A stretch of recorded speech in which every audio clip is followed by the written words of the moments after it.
Bem-vindos a mais um episódio do podcast da Progin. E hoje, ao invés de trazer um convidado específico, resolvemos abordar um tema que é recorrente no nosso consultório, na nossa clínica, que é a reprodução humana. E com isso a gente vai conversar um pouquinho com a doutora Lília, que faz parte da nossa clínica lá na Progin, para abordar esse assunto. Eu acho que é um assunto muito recorrente mesmo, acho que é um assunto que a gente precisa discutir muito. Eu tenho muita vivência na área, eu trabalho na área da ginecologia desde 2010 e trabalho com reprodução desde 2013. Isso me formei na parte no Ideia Fértil, nessa parte de reprodução. E é um assunto que a gente encontra simplesmente todos os dias. Então acho que vai ser muito legal para vocês. Li, como é que você vê hoje a mudança da mulher moderna no quesito da fertilidade? O que a gente observa muito, e acho que isso todo ginecologista até geral encontra, pacientes mais velhas procurando engravidar. Você acha que elas estão... Uma falta de planejamento? Ou você acha que só vai deixando rolar? Eu acho que vai deixando, e eu acho que isso tem mudado. Então, eu mesmo tenho falado muito isso em consultório, né? Olha, eu já começo a falar em paciente de 28 anos, porque eu sei que ela vai demorar um pouco para começar a amadurecer essa ideia. Então, com 28 anos, eu já falo, você tem desejo?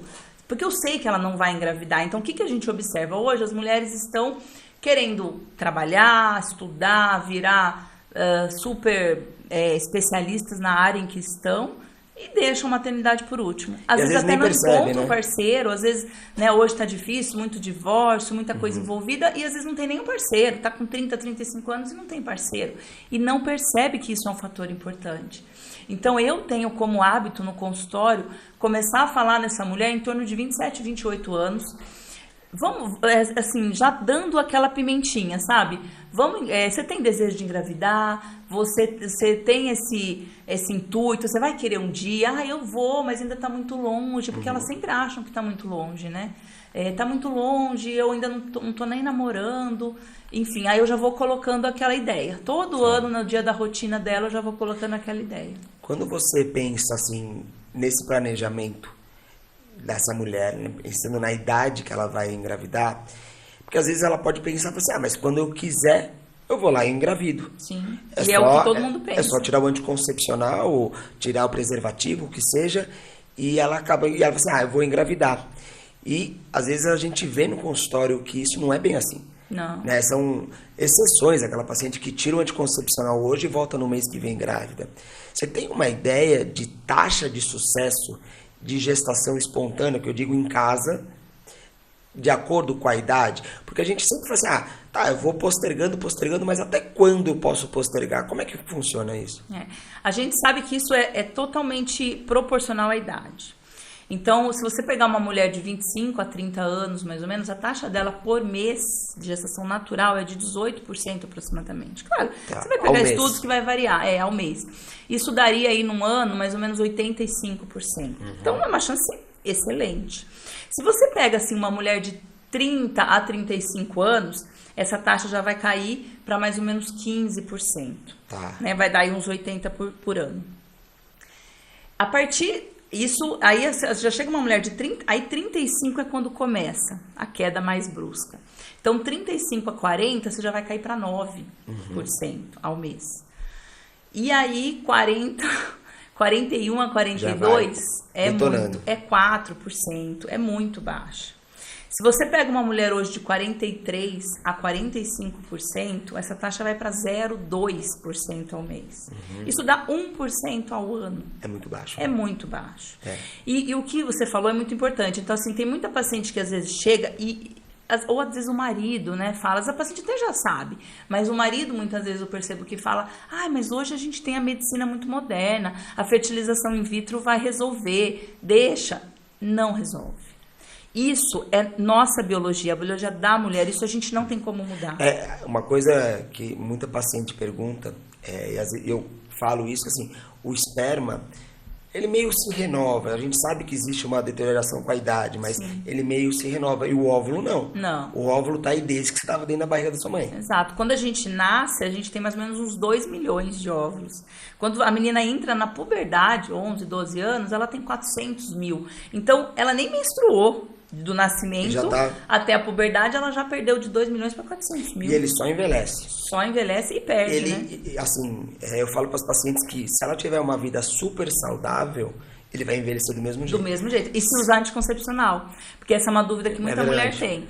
Fala assim, então tá, eu tô Eu bloqueio usando, e tô não- bloqueando, não vou perder óvulo. Vai perder óvulo do mesmo jeito. Ele vai envelhecer do mesmo Vai jeito. envelhecer e vai acabar, entrar em atresia, que a gente fala. Uhum. Então ele vai atrofiar mesmo aqueles óvulos que ela iria perder naquele ciclo natural normal. Tá, então, pensando nesse planejamento ainda dessa mulher, é a pergunta que todo mundo faz. Já que eu vou perder qualidade do óvulo, meu óvulo vai envelhecer, vai ficar pior, minha taxa de sucesso de uma fertilidade vai caindo, quando que eu congelo? E essas perguntas eu recebo todo dia. O que eu respondo? O quanto antes. O que é o quanto antes? O quanto antes você acordar. Quanto antes você entender isso. O que eu falo para todas? Isso é uma coisa que eu acho que funciona muito. Você tem que enxergar o congelamento de óvulos como um seguro. Hoje a gente tem seguro de carro, seguro de vida, seguro de celular, gente, é seguro de tudo. Você tem seguro de casa para incêndio num apartamento de não sei quantos, não vai incendiar. E a gente tem esse seguro, e aqui o que acontece? Então você paga ali o seu segurinho de carro todo ano, você bate o carro todo ano? Elas sempre respondem, não pago, não bato o carro todo ano. Você fica tão desesperada porque gastou aquele dinheiro todo ano e não bateu o carro, a gente acostumou a pagar seguro de carro. Ou esses outros seguros tanto. Então, para você, tanto faz, você está pagando, mas você está segurando o seu carro de não bater, o seu celular de não ser roubado. Mas isso precisa entrar na cabeça que seguro de filho é muito importante. Então, para quem quer ter filho, tem que ter o seguro de filho. Isso é super importante. Então, é uma coisa que você vai pagar, e nem é tão caro mensalmente, mas você vai pagar um pouco mais ali no início, e depois você vai ter isso segurado para frente, porque hoje ninguém engravida antes dos 35 anos. A taxa de pessoas que engravidam é muito difícil, é muito raro. A grande maioria é acidente. É muito difícil alguém que se programou antes dos 35 para engravidar. E quando você fala de congelar os seus óvulos, existe uma data limite? Tipo assim, eu posso congelar com 40? Então, pode. A gente não tem limite, né? Então, a gente consegue fazer em qualquer idade. Mas se eu vou congelar o ideal, o que é o ideal? É ao máximo 35 anos. Mas 35 anos eu sempre considero os 48 do segundo tempo. Tá. Então, assim, a mulher chega pra mim com 30, falando, doutora, eu não vou engravidar antes dos 35. O que eu faço? Vamos congelar hoje. Daqui 1 mês, daqui 2 meses, daqui 6 meses. Com 30 é ótimo. Porque você vai congelar óvulos piores. Sim. Né? Se eu acabei de falar que a taxa de gestação é maior com 30 anos do que com 35, por que esperar até 35 pra gente congelar? Né? Existe uma quantidade mínima assim que se deve congelar? Então, a gente coloca mais ou menos um número mágico como 15 óvulos. Mas esse número mágico, ele pode variar de acordo com a idade. Porque se eu pego essa mulher de 40 anos que eu vou congelar, 15 é pouco. Mas ela não consegue mais que 15. E aí é o problema. Porque se eu vou ter que fazer uma indução nela com 40 anos, ela vai conseguir poucos. Vamos inventar aí um número 5. Ela vai ter que fazer 3 tentativas, 4 tentativas para conseguir 15. E muito provavelmente esses óvulos nem são tão bons, Nem né? são bons. Então a gente tem qualidade pior e número menor. E aí você vai ter que fazer muito mais induções nela para ela conseguir um número bom. E mais induções significa o quê? Mais custo para essa paciente. Então é muito importante ela entender que quanto mais cedo, antes dos 35 até, é menos custoso, é mais barato, porque com uma tentativa às vezes ela já fez o faz suficiente. o que precisa e Exato, guarda, né? porque a mídia fala muito, né, em 35 anos. Então elas consideram isso como, eu vou esperar, eu tô com 32, não tem 35 ainda. Mas isso é os 45 do segundo tempo. Eu vejo muita paciente no consultório e a gente sempre bate isso na tecla, aprendi isso com você, da história de congelar. Ela diz, esse ano não. Acho que eu vou me programar para o ano que vem. Aí ela volta ano que vem e aí vai para o ano que vem. Você me fala, se programa, porque não é barato, mas se você se programar, você consegue planejar isso para daqui 1 ano, 1 ano e meio, Sim. você vai ter. Você coloca isso como uma meta, né? Como uma meta e você consegue. E uma coisa que elas falam muito, às vezes elas consideram assim que precisam tirar férias para fazer o tratamento. Isso é uma boa pergunta. Quanto tempo dura Dura isso? 14 dias uma indução. Em Então, 14 dias a gente resolve. 14 dias acabou o tratamento dela. Ela vai 3, 4, 5 vezes no máximo no consultório fazer um ultrassom de 15 minutos. Tá. E então, assim, ela não precisa tirar férias para isso. Ela, na hora do almoço, ela dá uma corridinha e vai e faz ultrassom. Então, não é uma coisa que necessita de um super planejamento de tempo, entendeu? Vamos migrar um pouquinho da congelação, acho que ficou claro, para os casais que realmente estão indo lá no consultório, querendo engravidar. A gente tem aquela coisa de achar que tirou anticoncepcional esse mês que vem vai engravidar. Eu acredito que 80% dos casais acham isso. Sim. Né? E aí dá 3 meses eles aparecem desesperados que não engravidaram. Na rotina da propedêutica da infertilidade, quando que a gente começa a investigar um casal? Em geral, a gente fala 1 ano, tá? Mas isso paciente mais jovem. Então, você pega uma paciente abaixo de 35 anos, você pode dar 1 ano para ela conseguir engravidar. Porque, como eu falei, a taxa de uma paciente mais jovem, ela vai ter mais ou menos 80%, 85% ao ano. Então, ela não atingiu ainda o 100%. Então, a gente pode dar esse tempo para ela, porque ela pode engravidar dentro desse primeiro ano. Mas paciente mais velha, acima de 35 já, a gente não costuma esperar tanto. Então, o ideal é esperar uns 6 meses. Pelo menos para começar a investigar, porque às vezes o exame demora, ela não consegue agendar. Então, pelo menos já vai agilizando o processo. Ou, às vezes, paciente que já tem um diagnóstico de endometriose. Mesmo sendo jovem, mas ela tem um diagnóstico já prévio de endometriose, é legal esperar pouco tempo. Uns 6 meses já está legal. Tá. Hoje, assim, o que você tem visto desses casais? Antigamente a gente tinha aquela ideia que, assim, o cara vai engravidar qualquer menina. O problema é sempre da mulher. Sim. Hoje você vê como isso, assim, qual que é a porcentagem dos casais que você vê que o fator é masculino, o fator é feminino ou o fator misto? Aproximadamente, a gente pode colocar mais ou menos assim, numa população brasileira, como uns 40% mais ou menos de taxa masculina. 40%. Uns 40% feminino e 20% os dois. E quando você tem esses 40% masculino, são homens mais idosos? Não necessariamente. Não necessariamente. A gente tem, né? Tem bastante paciente vasectomizado, que hoje, né, é uma coisa que se faz muito. Mas assim, você vê muito paciente com problema de radiação, calor local, tabagismo, alcoolismo. Então, por exemplo, o tabagismo, ele é uma coisa que ele diminui, por exemplo, a motilidade do espermatozoide. Então, aquele tabagista muito pesado, ele vai ter, com certeza, um problema de espermatozoide. Drogas, né? Então, elas também diminuem a motilidade do espermatozoide. Então, tudo isso você vai ter em paciente jovem, em menino jovem, problema de infertilidade.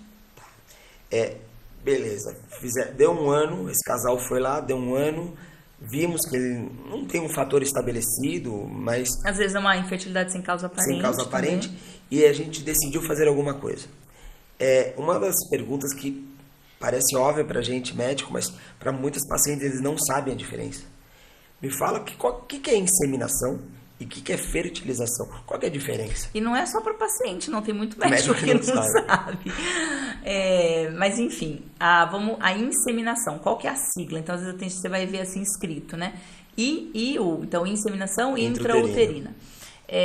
O que quer dizer a inseminação? É um tratamento simples, barato, baixa complexidade. O que quer dizer isso? Quer dizer que é um tratamento que dá baixas chances de tentativa de sucesso. E é barato, por isso. Então, ele requer pouca tecnologia. Como que a gente faz? É um tratamento muito simples. A gente induz a ovulação de uma paciente. Às vezes, normalmente a gente faz com via oral mesmo. Tá, medicação. Medicação via oral. Tá. Porque ele é mais em conta. Se você usa, às vezes, um injetável, você vai gastar muito para um tratamento que dá baixas chances. Então, não vale muito a pena. Mas você faz ali uma indução simples para a gente conseguir 1 óvulo, 2 óvulos no máximo. Controla com ultrassom. Controla com ultrassom e vai acompanhando, vai vendo, né, o crescimento desses óvulos. No dia que a paciente está ovulando, então a gente produz ali a ovulação dela, aí a gente colhe o sêmen do marido e e eu já vou com um catéterzinho dentro lá do útero e já injeto quase na entrada das trompas. Então, injeta, eu brinco com elas, eu injeto e rezo.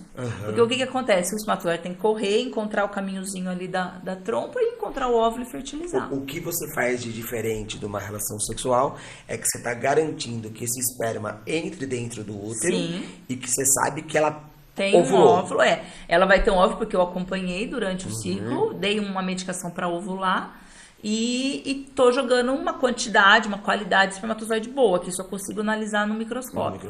E já então eu encurto esse caminho que o espermatozoide vai ter que correr. Se numa relação tradicional esse espermatozoide vai ser jogado na vagina, ele tem que passar por muitos outros caminhos antes de chegar na trompa. Que podem matar os espermatozoides. Sim.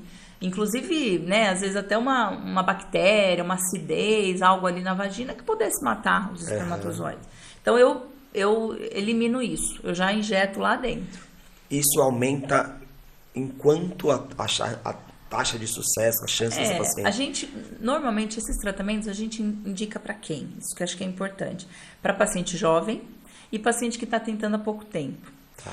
Então a gente... Mais que 6 meses, mais que um ano. 2 anos, tá tentando há 2 anos e não conseguiu. Então você pode até indicar uma inseminação. Não tem uma outra causa muito importante, né, que justifique uma fertilização. E aí a taxa de uma paciente lá que está variando em 15%, 18%, vai para 25%, 22%. Então aumenta. Mas não é um aumento por isso que é um tratamento barato e baixa complexidade. Então vamos pensar em 25% no máximo. Já a fertilização? A fertilização a gente já sobe para 50%, 60%. Na nossa clínica é mais ou menos em torno disso. Em torno de 50%, 60%, depender da idade. É claro que idades... Uma dúvida. Quando você fala que vai para 50%, 60%, quer dizer o seguinte. Se a paciente fizer 2 vezes, dá 100%?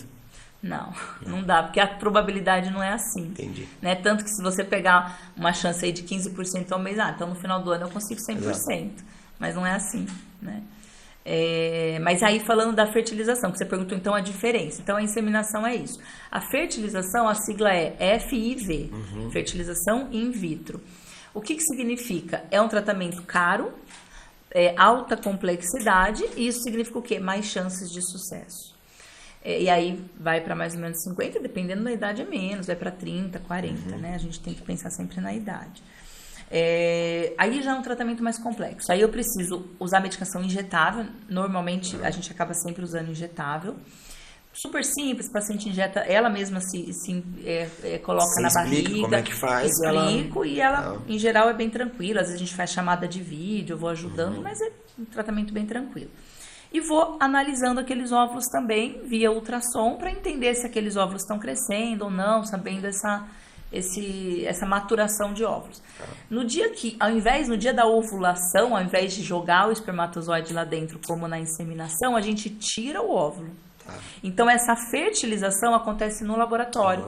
Por isso o nome, fertilização in vitro. Então eu vou pegar o óvulo dela que eu retirei, sedada, ela tem que estar sedada, porque senão sente um pouquinho de dor. Mas é um tratamento que dura 10 minutos. 15 minutos eu tirei os óvulos e acabou, ela acordou e uma coisa que eu falo para as pacientes que na inseminação ela pode ter relação sexual durante o tratamento. Sim, mas no final ali. Sim, até a gente orienta. Na fertilização ela não pode, senão ela vai ter uma ninhada. É muito óvulo. Muito óvulo, não pode. Porque realmente o que a gente quer? A gente quer número. Né? E óbvio, qualidade. Mas se a gente tem mais número, a gente tem mais chance de ter qualidade no meio, né? Então, eu consigo retirar aquela quantidade de óvulos e eu consigo monitorar quantos embriões eu vou colocando. Então, eu fertilizo o embrião lá no laboratório, vou manter ele acompanhando ali durante alguns dias. Ver como está o desenvolvimento. Ver o desenvolvimento, vou acompanhando direitinho. E aí, mais ou menos no 5º dia, a gente pode transferir ele a fresco. Prepara essa paciente para transferência. Se ela for transferir a fresco, que hoje a gente faz muito pouco. A fresco é quando você não congela. Você não congela o embrião. Hoje a gente faz muito pouco esses ciclos, mas às vezes ainda acontece, aí a gente já consegue transferir no mesmo ciclo. Mas em alguns casos aí a gente tem que congelar e transferir no mês que vem. Que é muito simples a transferência. Aí você só vai sem sedação, sem nada, vai transferir lá para dentro. Uma dúvida que eu recebo muito quando a gente fala lá das pacientes é assim, toda vez que você fizer uma fertilização, pegar esse óvulo, fecundar com o espermatozoide, você vai ter embriões. todas as vezes você tem uma análise completa desses embriões? Você sabe sexo, você sabe se tem síndrome ou não? Não, elas acham que o embrião formado a gente sabe que é um embrião que tá bom, né? Que ele tá saudável. Não. Numa fertilização in vitro, a gente não sabe se ele está saudável. A gente vê a morfologia, então você vai avaliando o número de células, segmentação, fragmentação, enfim, você vai avaliando algumas características, né? E a gente vai ver, esse embrião está mais bonito, esse está menos, então ele tem uma classificação melhor. Então, existe sim uma correlação, que não é uma correlação tão alta, mas existe uma correlação com relação à morfologia e o embrião saudável. Então, tem vários trabalhos que mostram que um embrião morfologicamente mais bonito, né, ele seria mais saudável. Mas não é uma correlação tão forte assim. Então, eu já cansei de ver embrião que, tá mais feinho, tá assim, não sei o quê. E dá tudo certo. Dá tudo certo no não final. Não tem malformação nada, nenhuma. Crianças super saudáveis. Então, quando você faz, então, uma análise mais profunda desses embriões? Então, e hoje é o que já tem se feito. Porque o que acontece? A paciente, ela tá fazendo uma fertilização in vitro. Então, ela fala, bom, já que eu vou fazer... Já biopsia. Eu já vou biopsiar e vou analisar. Então, hoje a gente faz a biópsia desse embrião e analisa ele geneticamente. Então, a gente tira realmente um fragmento do embrião, uma célula, 2 células, uma quantidade ali de células, e vai mandar para um laboratório analisar. E me dizer assim, olha, o embrião 1 veio com síndrome de Down. O embrião 2 é saudável... E o embrião 3 é uma síndrome de Turner, sei lá, qualquer coisa assim. Então, ele vem me dizendo quais são os embriões saudáveis. E aí, a gente consegue selecionar esse saudável para poder fazer a transferência embrionária. Tá. Isso tem custo? Um custo adicional. Tem um custo adicional. Tem um custo adicional. Que a paciente vai gastar, mas essa história, né? Já que eu tô fazendo, eu vou e faço. Uma outra pergunta que que eu recebo, hoje tão caro, não é tão caro. Assim, não. E uma pergunta que eu recebo em relação ao embrião. Se eu biopsiar embrião, ele pode morrer? Essa é uma dúvida que não é só você que faz, eu também faço e a comunidade científica inteira faz. Na verdade, ele não morre, tá? Mas... a gente ainda não sabe exatamente porque a gente tem um embrião, você não consegue fazer um estudo do tipo, se ele não fosse biopsiado e se ele fosse. É um embrião só, se eu biopsiei, eu já biopsiei. Eu não sei o que vai acontecer, o que aconteceria se ele não fosse biopsiado. Então, hoje, a gente tem muitas outras técnicas que ainda não são tão bem comercializadas, mas, por exemplo, de você analisar, não precisa fazer biópsia do embrião mais. Você analisar o líquido que esse embrião está... Deve ter alguma coisa genética nele. Exato. Né? O líquido que ele está vivendo ali, entre aspas, para você conseguir analisar essa genética. Mas ainda não é uma coisa assim que a gente ainda consegue utilizar tanto na prática. Mas, então, a gente ainda faz a biópsia. Mas é uma dúvida que a gente faz. Mas, assim, se isso vai gerar algum problema, a gente não tem tanta certeza. Entendeu? Hoje a gente vê assim, a gente tem muitas mulheres mais velhas tentando fazer, como a gente comentou aqui, e às vezes esses óvulos delas são realmente muito ruins. Elas achavam que ia chegar lá com seus 40 anos, fazer uma fertilização, ter 20 embriões, tudo bonitinho, tudo certo, e às vezes a gente não vê isso. Você deve ver isso muito mais frequente, né? Como é que é hoje a questão da óvulo doação? Hoje é um método que a gente realmente utiliza muito, eu mesmo. Primeiro, o que é a ovulação? Eu no consultório tenho feito, eu acho que muitas. É isso, é a mulher que não se preparou lá atrás, não fez o congelamento de óvulo, ou porque não teve condição, ou porque ninguém falou para ela, porque hoje a gente tem falado muito mais, mas né? Antigamente não falava. Não se falava, e a gente hoje fala muito para os médicos falarem isso, né? Para o ginecologista geral. Mas a paciente que chegou lá com 40, 42 anos, ela pode até ter tentado uma fertilização e não ter dado certo. E aí, o que a gente faz? A gente procura um óvulo de uma outra mulher. Né? Então, tem clínicas que têm esses óvulos e a gente vai procurar baseado em características. Então, cor de cabelo, cor de olho, estatura, peso, enfim, várias características. Inclusive, tem até dados assim de religião, de escolaridade, tem outros dados também. Então, você vai escolher ali a doadora que você gostou. Uma doadora número 50, por exemplo. Essa doadora, ela normalmente a gente não sabe quem é, elas não se conhecem, né? Então, a doadora não conhece a receptora. E aí, esses óvulos são fertilizados no sêmen, com o sêmen do marido dessa receptora. Tá. Vamos fazer um embrião. E esse embriãozinho, ele é transferido na barriga, no útero da receptora. Ela vai engravidar, ela vai engordar, barriguda, vai ter estria, vai ter parto, vai amamentar, vai ficar noites sem dormir, enfim, vai acontecer tudo. Isso é uma coisa que eu falo para os pacientes que ninguém precisa saber. Não é porque você fez uma óvulo doação que às vezes psicologicamente é uma coisa que ainda não é tão divulgado. E isso é uma coisa importante porque muitas mulheres famosas fazem óvulo doação e perdem a chance de ajudar. Né? Porque ela fala assim, mas não sei quem, sem citar nome, mas não sei quem engravidou depois dos 50, depois dos 49, olha lá, como dá certo. Não dá. E ela meio que ilude essas mulheres. E atrapalha a gente. E atrapalha, porque acaba iludindo as mulheres. Por que a coisinha conseguiu e eu não? E eu não. Ela tem mais dinheiro. E às vezes ela fez uma óvulo doação ou congelou quando, no começo ali e tá usando agora. E você acha que isso é uma questão, além da parte médica, é uma questão que é fácil da mulher lidar com isso? Então, eu tenho muitos casos. Eu tenho paciente que já chega no consultório com essa ideia. Ela nem fez fertilização. Ela falou, não, eu não quero, eu tenho noção que a minha chance é baixa, eu não quero ficar passando por esse estresse. E eu acho ótimo, porque ela realmente vai passar, às vezes, por um estresse muito grande. Ela tem 44, 45 anos, então, assim, vai gastar muito dinheiro, vai ouvir muito não. Então, ela já chega com essa ideia. Ela deve ter passado, né, por um processo de aceitação e tudo mais, né? E já chega com essa ideia, a gente vai e faz, e assim, chances maravilhosas. Porque você vai pegar um óvulo de uma menina... Você tá pegando óvulo de uma mulher de 20, 30 anos, nem 30, às vezes a gente pega de 20 e poucos, né? Então, assim, é um óvulo muito jovem. Mas eu tenho paciente que ainda tem muita dificuldade em aceitar. Então, você faz uma, faz duas, faz três, e você explica, olha, vamos fazer, você vai conseguir engravidar,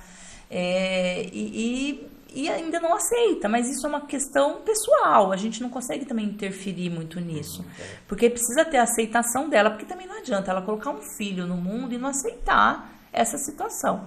E uma coisa interessante, eu tenho várias pacientes de óvulo doação, eu tenho pacientes assim que eu sei que é óvulo doação e a criança é a cara da mãe. Eu falo assim, é incrível, é a cara da mãe. Eu falo, não é possível, eu preciso te falar isso, é sua cara, né? E é porque que eu até costumo dizer isso, a gente se parece com quem a gente convive. O jeito de andar, o jeito de falar, o jeito de se vestir. Então, assim, quantas vezes você não viu um casal de idosos na rua que são marido e mulher e parecem irmãos? Porque a gente se parece muito com quem a gente convive. Então, o filho vai parecer, né, com a mãe, ou às vezes vai ser a cara do pai mesmo e paciência. E ninguém precisa saber. Ninguém precisa saber. Nossa, tá tudo certo. Né? E você não precisa metade do DNA é do pai. É do pai. A única coisa que apareceria é um teste de paternidade na mãe, que ninguém faz, né? Quem faz teste de paternidade em mãe? Não faz. Saiu de lá. Mas é isso daí, né? Tem gente que também conta, e eu acho que cada um é de um jeito. E existe também o esperma doação. Existe. É uma situação até talvez mais difícil. É isso que eu ia falar. É um pouco de machismo, mas a sensação que a gente tem é que, bom, se eu doei o esperma, peguei o esperma de um doador, eu não tive participação nenhuma, né? Porque você não engravidou. Exato. O óvulo doação é o meu esperma, mas você que gestou, você que... É pelo machismo, realmente. Sim, exato. É pelo machismo. Mas é óbvio, é uma coisa que não deveria ser, porque você vai ser pai do mesmo jeito, você vai criar, você vai ajudar na criação, vai trabalhar por isso, enfim. Mas é um machismo. O machismo acontece. Né? Exato, você estava sempre junto. Então, o machismo é uma coisa que acontece.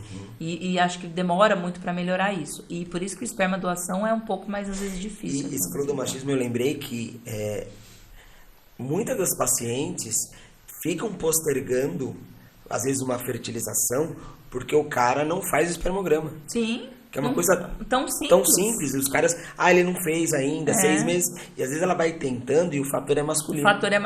E ela vai perdendo. Tem muitos casais que você fica cobrando, pede. Ele ainda não foi, não conseguiu, não sei o quê. E assim, óbvio que consegue, né? É um exame super rápido. É que vamos dizer, constrangedor para alguns homens. Então, alguns, eu vou lá, vou colher, vou pôr o potinho. Então, fez isso a vida inteira. E agora tá constrangido. Entrando ainda nessa história da fertilização, existe assim uma ideia de custo, porque as pacientes, assim, tudo bem, colocamos na cabeça, né? Colocamos na cabeça delas que elas precisam congelar, colocamos na cabeça delas que elas precisam engravidar, o que seja. Não é um valor exato que eu estou perguntando, mas assim, porque a gente fala assim, não posso. Nossa, não sei quem foi lá e deixou um carro zero. Não. Qual que é o valor, mais ou menos, disso? Realmente, é muito variável, porque a gente tem... O que a gente precisa para um tratamento? 3 passos que eu falo. É medicação, parte médica e parte de clínica, laboratório. Então, num geral, assim, sem análise genética, ela vai gastar ali em torno de 20, 22 mil reais. Isso para fazer uma fertilização. Tá. Todo o processo, o né? Óvulo dela. O óvulo dela. Remédio, parte médica, né? Num valor ali razoável, porque, óbvio, o médico pode cobrar quanto quer, sim, né? O médico, a parte de medicação e a parte de laboratório, vamos por aí uns 22 mil. A parte de biópsia embrionária, né? Que é a análise genética, põe aí mais ou menos uns 2 mil por embrião. Por embrião, e isso também é infinito. Porque às vezes você quer saber de uma doença que na sua família tem, talvez você gaste mais, ou não. Então, se você quiser uma doença, isso é para análise geral. Então, o que é essa análise geral? Eu quero saber se meu embrião tem algum problema. Alguma síndrome cromossômica. Então, você vai fazer uma análise ali mais geral. Você vai analisar todos os cromossomos. Então, o que vai sair no laudo? É uma menina normal. É um menino com síndrome de Down, por exemplo, vai sair isso. Normal, às vezes, cariótipo normal. Cariótipo normal, com análise genética da parte de cromossomo normal. Eu fiz essa questão rapidinha, porque tem muita gente que acha que você consegue, por exemplo, hoje, eu sei que tem trabalho já em cima disso, mas eles acham que, muitos pacientes, mas se eu fizer uma biópsia, eu já sei se ele vai ter um espectro autista? Não, autismo você não consegue ainda ver. Mas algumas doenças você consegue, não neste teste. Então, seguindo nesses testes, a gente tem testes hoje mais específicos. Então, assim, olha, eu tenho muito caso de esquizofrenia na minha família. Tá. Então, você consegue procurar um embrião que não tem esse gene. Eu tenho de muitas diabetes tipo 1 na minha família. Paciente com câncer de mama, já consegue que tem o BR, né? CA1. Então, assim, hoje... Várias doenças que são já mapeáveis, você consegue procurar no embrião. Aí vai ter um pouquinho mais de custo do que isso, né? Mas aí depende, porque daí você tem que analisar o pai, analisar a mãe, então fazer cada um e depois poder analisar no embrião. Da fertilização com óvulo doação muda o preço? É mais ou menos o mesmo preço. Coisa. Às vezes cai ali uns 2, 3 mil reais, um pouco mais barato. Você não compra medicação. Não, para óvulo doação. Vou usar óvulo de alguém. Dá na mesma, porque você vai pagar pelo óvulo, né? Que na legislação brasileira a gente não paga por uma parte, órgãos, né? Por órgãos. Então, mas a gente paga pela manutenção desse óvulo na clínica, por todo o trabalho que eles fizeram com a doadora. Então, você acaba gastando um pouco com a doadora. Então, no fim, acaba saindo a mesma coisa, às vezes um pouquinho a mais. Uns 2 mil, 3 mil a mais. Para congelação? Para congelação, um pouquinho a menos. Uns 2, 3 mil a menos. Que você não vai fazer... Você não vai precisar transferir, analisar. Fecundar, não tem muita coisa disso, né? Só para fechar isso daí, inseminação, tem uma ideia de custo? Vai sair em torno de 4 a 5 mil reais. 5 mil reais. A depender também do médico, né? Claro, então, tem o infinito Às vezes é melhor fazer uma fertilização do que 3, 4 inseminações. Com certeza, eu acho melhor. Tá. Pergunta polêmica agora, que me veio aqui. Você acha que fazer uma fertilização é brincar de Deus? Eu acho que não. Até porque é minha especialidade. Mas por que eu vou te falar que não? Eu vou explicar. Primeiro, toda doença tem um CID. Então, a infertilidade tem um CID, que é um Código Internacional de Doença. Então, é uma doença. Se a gente infarta, tá? Você não vai no médico porque você está brincando de Deus, porque Deus quer que eu morra. Se eu tiver um câncer de mama, eu não vou procurar tratamento porque que Deus quer que eu morra. Então, assim, infertilidade é uma doença. Então, eu acho que tem que ser tratada. E como toda doença, como câncer de mama, como um infarto, você tem que tratar, né? Para poder solucionar essa doença. Isso eu perguntei sabendo a resposta. Mas tem muita paciente que tem essa questão religiosa. Eles não entendem isso, né? Eles falam assim, não, isso é muito, porque eu não consigo entender. Se Deus não me mandou um filho até agora, não é a fertilização que vai mas eu vejo isso como uma doença. É claro que a gente tem que tomar cuidado com algumas... Tem pessoas que extrapolam um pouco, que saem um pouco do nível doença, né? Então, por exemplo, a gente não pode selecionar sexo simplesmente por sexo. Né? A gente pode selecionar por quê? Porque... Você diz assim, eu quero ter uma menina, faz uma fertilização. Isso eu acho que pode ser brincar de Deus, né? Eu acho que não tem necessidade, a gente quer um filho, né? Quero escolher uma mulher de olho azul, né? Não tem sentido nenhum. Isso a gente nem pode, a legislação nem permite, mas tem casal que às vezes chega querendo isso, né? Agora, por exemplo, você pode selecionar sexo baseado numa doença que é ligada ao sexo, entendeu? Você poderia. Acho que é isso. Tem alguma consideração final aí para falar algum caso que você lembre? Que você eu lembrei de um caso, né, que eu sempre falo, que é muito interessante. Aliás, dois. Um é uma paciente que eu fiz uma óvulo doação, e ela engravidou, né, de um menino, e ele, eu acho super parecido com ela, e depois ela engravidou natural, né, no segundo filho.